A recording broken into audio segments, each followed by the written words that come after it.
तर आज मी बनवणार आहे आंब्याचं लोणचं. तर मला इथे छोटे छोटे छान असे आंबे मिळाले होते, त्याला बेबी आंबे मँगो म्हणतात. तर तुम्ही बघू शकता हा एकच आंबा मोठा आहे, बाकी सगळे छोटे छोटे आंबे आहेत. तर मी याला छान स्वच्छ असे धुवून घेतले होते. त्यानंतर याला कोरडे असे पुसून घ्यायचे आहे. त्यानंतर मी टिश्यू पेपरने परत एकदा त्याला पुसून घेतलं होतं. त्यानंतर आपल्याला नाईफ आणि चॉपिंग बोर्ड पण पुसून घ्यायचं आहे, तिथे कुठेच पाण्याचा अंश आपल्याला राहिला नाही पाहिजे. त्यानंतर आपल्याला ज्यामध्ये स्टोअर करायचे आहे ते सुद्धा आपल्याला उन्हामध्ये एकदा वाळवून घ्यायचं आहे. छान त्याला बरणीला छान स्वच्छ धुवून घ्यायचं, पुसून घ्यायचं. त्यानंतर त्याला थोडीशी ऊन अशी दाखवून द्यायची. त्यानंतर इथे मी एका आंब्याचे 4 असे तुकडे केले आणि जो मोठा होता त्याचे मी 6 तुकडे करून घेतले आहे. तर तुम्ही बघू शकता इथे मी सगळे असे मँगो कट करून घेत आहे. तर कुणाकुणाला मँगोचं लोणचं आवडतं हे नक्की कॉमेंट करून सांगा. माझं तर फेवरेट आहे आणि आमच्या घरी सगळ्यांचंच हे फेवरेट आहे. तर इथे निमी पण मला हेल्प करत होती, ती मँगो काउंट करत होती आणि पुसून देत होती. तर आता आपण मसाला बनवूया. तर यासाठी मी घेतली आहे 1 चम्मच मेथी दाणे.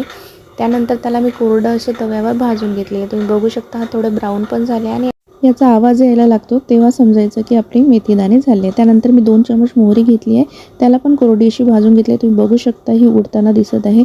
तर तेव्हा मोहरी पण झाली म्हणून समजून घ्यायचं. त्यानंतर इथे मी मँगोमध्ये टाकले मीठ, हळद आणि तिखट. तर मी 2 चम्मच फक्त इथे लाल तिखट घेतलं होतं, तर तुम्ही कमी जास्त करू शकता. त्यानंतर आपण जे मेथी आणि मोहरी भाजून ठेवली होती त्याला मी थंड करून घेतली होती आणि त्याचा भुरका करून घेतला होता मिक्सरमधून, ते मी इथे ॲड करून घेतलं आहे. तर मी इथे 2 चम्मच आता कश्मीरी लाल तिखट ॲड केलं आहे, फक्त कलरसाठी मी ॲड केलं आहे. तुम्ही हे ऑप्शनल आहे, तुम्हाला आवडत असेल तर करा, नाही केलं तरी चालेल. पण मी सरसोच्या तेलामध्ये आज लोणचं बनवत आहे, तर तो थोडं काळपट दिसते, त्यामुळे मी इथे कश्मीरी लाल तिखट यूज केलेलं आहे. त्यानंतर मी हे सरसोचं तेल 1 वाटी चांगला धुवा उठेपर्यंत गरम करून घेतलं होतं. त्यानंतर त्याला मी कम्प्लिटली थंड करून घेतलं आहे आणि थोडंसं एकदम थोडंसं गुणगुणं होतं तेव्हा मी इथे लसणाचे पाकळी टाकून घेतले आणि त्याला असंच ठेवलेलं आहे. त्यानंतर मी पूर्णपणे थंड झाल्यानंतरच हे तेल यामध्ये मिक्स करून घेतलेलं आहे. तुम्ही बघू शकता आणि छान याला फिरवून घ्यायचं. तर लसणाचे पाकळी मी तेलामध्ये यासाठी टाकले होते कारण त्यामध्ये पण जर पाण्याचा अंश असेल तर तो पण निघून जाईल.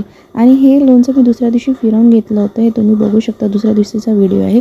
तर तुम्हाला ही रेसिपी कशी वाटली नक्की कॉमेंट करून सांगा आणि सर्वांना हे लोणचं खूप आवडलेलं होतं. Bye bye.